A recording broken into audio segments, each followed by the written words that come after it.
Here's what you missed on Phathead and Cande in the morning. Weekdays 6 to 10 a.m. on My Country 96.1. My Country 96.1 Phathead Cande Roth. We're looking at a beautiful day. We're going to get up to about 67 for the high. Nothing but sunshine, gorgeous. A continuation from this weekend, which was just absurd. The weather. Beautiful. Saturday, gorgeous. Boy, was Saturday a busy shopping day. A lot of procrastinators out there, myself included. Oh, you went out there looking for stuff I went Saturday? to get cards. I don't know what's going on with cards because I was looking for a daughter-in-law, which you would think would be very easy to find. No, I had to go to a couple of places. A first Mother's Day, things like that. So I had to go to a couple of places to find them. It wasn't that much. Well, I know it was the almost Mother's Day, but I finally found what I needed. But boy, everybody was shopping for their mothers on Saturday. When I went to get a card, and I forget what day it was, I think I got my cards on Monday, because I got my mother's card in the mail on Wednesday. I don't know if you recall, but last year when I got cards, and it was like 3 cards for $18. Oh, it's insane. I made a vow. I said, I'm not getting cards again. Well, I found one of these 50% off card stores, Candy. Yes. Yeah, and I got the cards for like less than half price. That's really good. I paid full price, and it was a lot of money. But I got first-year grandma for her mom and first-year mom for her, for a daughter-in-law, but it took some searching. Very nice. Yes. A few notes before we get to some stories here. I have to congratulate, because I just saw it this morning on News 12, the Hofstra women's softball team has made the tournament, the NCAA tournament, and their first game is Friday against the number 1 team in the whole country, Candy. Wow. Yeah, so, and by the way, I would have no clue about this unless I saw it on TV. The University of Oklahoma, apparently, softball team, is 51 wins and 1 loss on the whole season. That is something. They are the best in the country, and as a present, I guess, for making the tournament at the level that Hofstra got in, Hofstra gets to play Oklahoma, the number 1 team in the country. That's pretty cool. When is that? I'm sure that will be televised. Oklahoma's number 1 in the country. Has to be televised. Yeah. Has to be, right? So that's Friday, from what I understand. Wow, yeah. That's exciting. Go Hofstra. This is really local pride. Yeah, very much so. And their name is Pride, Hofstra Pride. Yeah. Oh, there you go. Another thing for you, my sister Amy left on her cruise yesterday. Oh, now, how long is her cruise? I believe it's 7 nights. Mm-hmm.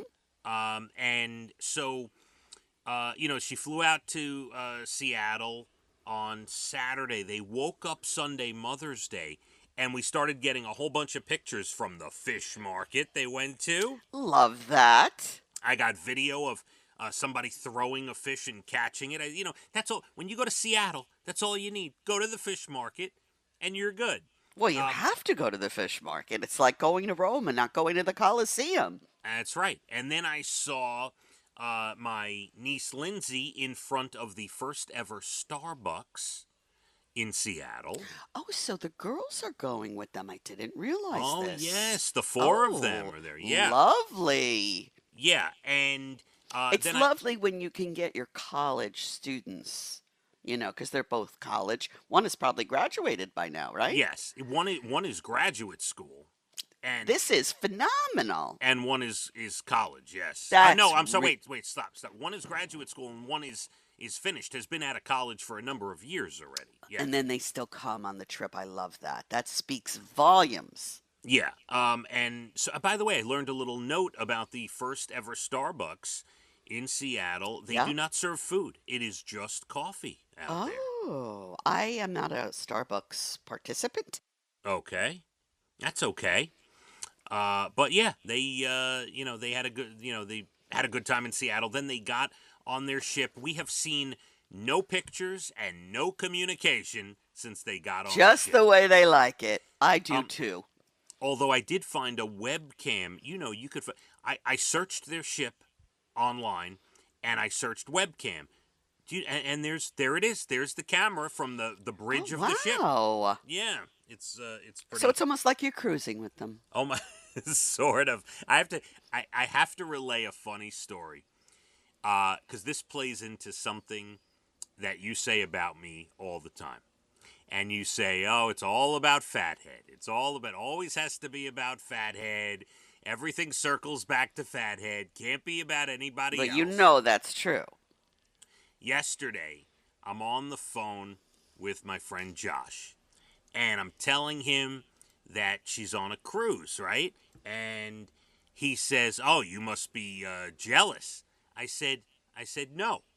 As a matter of fact, I'm not jealous. Whenever anyone goes on a cruise or to Vegas or to Rocking Horse Ranch, I feel so happy for them because I know how much fun my family has. Like, it makes me feel good.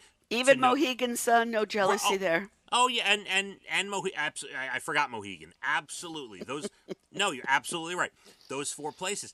He goes. Come on. There's no way that you're sitting back and you're like, oh, I'm so happy they're on a cruise. He goes, this is what it's all about. He says, you believe in your heart that you are responsible for them. He knows you very well. And again, it all revolves back to you. Point made. He goes on and on about how, and by the way, I completely disagree. I am so happy that my sister's on the trip, but I'm very happy she's on the trip. I'm not jealous. I'm happy for her. He believes. And I told him that I would tell you this. He believes? No, this is the truth. He believes that if someone goes to Mohegan, a cruise, Rocking Horse, or Vegas, that deep in my heart, I feel like I made that happen. There's no question about it. Don't even start to deny it, okay? With your good soul, all right?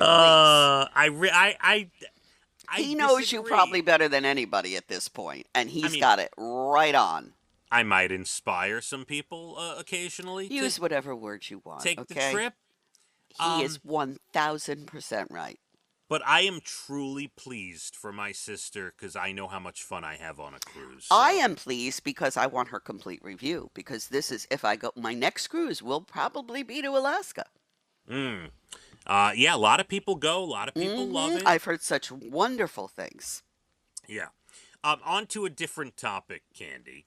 A dog park. I've been wanting to tell you this since like the 6 o'clock hour because it's insane. A dog park in Montreal, Canada, has a new sign posted that bans barking. And it's not only banning barking at a dog park. Depending on how loud the barking is, you could face a fine between $370 and $1,500. Oh my, that's pricey for a barking dog. Now, you know, it's hard to teach your dog not to bark when it's around other dogs. When you go, I don't go to dog parks, but you do have a dog park you go to. Is it loud? What happens there? Sometimes, well, Tilly's a small dog, so she's on the small dog side. None of them really bark all that much, the little ones. But on the other side, you got your big breeds, and sometimes there is one that does not stop barking, and it's very annoying. So it's not a complete bark fest. See, it's like when your baby cries in a restaurant, you take it outside. That's the right thing to do. Okay. To me, if I've got a dog and it's incessantly barking at the dog park, I'm leaving the dog park with the dog. It's the only right thing to do. See, that's interesting because I don't go to dog parks. And in my mind, I always thought there's got to be barking going on over there. I mean, there is, and that's normal. But you do have barkers that don't stop at all. All right, well, here at this dog park in Montreal, it sounds like neighbors have been complaining that the park is too noisy. And this is to reduce the neighborhood noise. And people, obviously, the dog parents are not happy because this is making trips to the park very stressful for them. It is, and those are hefty fines. How about you have a monitor who says, I'm sorry, your dog has barked. He's used up all his barking time. He has to go now. Yeah, I don't know what Not exactly. charging exorbitant amount because you can't get your dog to stop barking. Yeah, not sure what the deal is, honestly, but Like I said, and there are people that will sit at a restaurant with a baby screaming its head off and not move. No, the right thing that's to the do worst.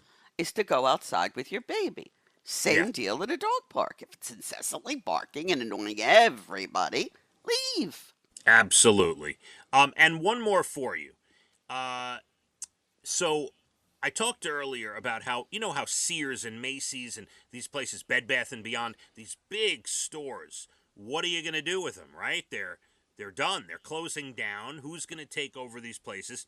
CNN did a study and found, Candy, that in these spots, pickleball is growing so fast that companies are snatching up these locations and creating indoor pickleball venues in old shopping mall I love stores. this because let me tell you, it's not easy to be able to get in and play pickleball. It's packed everywhere you go. It's impossible. I had gotten Ellen a pickleball set for the holidays. We've been trying to go. Really tough. So this is great. The more the merrier. Yeah, there's going to be a lot of indoor pickleball. And to your point, Leah's trainer, Jen, had her playing pickleball the other day. She just got into pickleball, Jen, and like that, and that's just like a random, I've known her a long time, but in the like just a random person in my life, right? That out of nowhere just comes up to me and says, "Hey, I'm playing pickleball now," and I've had different people in my life just out of nowhere randomly tell me they're playing pickleball. And then one of the tennis places that she plays at in West Hampton, they converted like half of their outdoor courts into pickleball courts. And it's very hard to get a court. Yeah, It's it's packed. so. To your point, it is becoming when random people from different walks of life in your life are just starting to talk about playing pickleball. Yes, and now it's going to be indoor. Oh, I In hope the Bed Bath and Beyond that just closed turns into a pickleball place for me. That would be awesome. Yeah, hey, it's fun. You could start playing. I Absolutely. used to love badminton, and from what I hear, it's a lot like that. It Okay, combines sort of in, tennis and badminton. interesting you brought that up because I hear when I take Leah to some of her more competitive training sessions that she does with other girls, these groups, I'm sitting upstairs with the parents and I hear a lot of the parents talking about their kids playing competitive badminton. I saw a piece on that. I was really good at badminton. That's my Yeah. sport. Well, and there's this one mom who's got a tennis player who is out of this world good, and she starts telling another mom that the daughter likes badminton better than tennis and might continue with badminton and drop tennis. Love badminton. I Yeah. can't believe it's become so popular. I'm Yeah, so it's happy. really. We used to play in our backyard all the time. Yeah, pretty wild. Candy, we are less than 20 minutes to your bald and the beautiful entertainment on a gorgeous day here. 67, sunshine. We are excited about the continuation of the weather. Let's hit the roads. My Country 96.1. Fathead and Candy in the morning, weekdays 6 to 10 a.m. on My Country 96.1.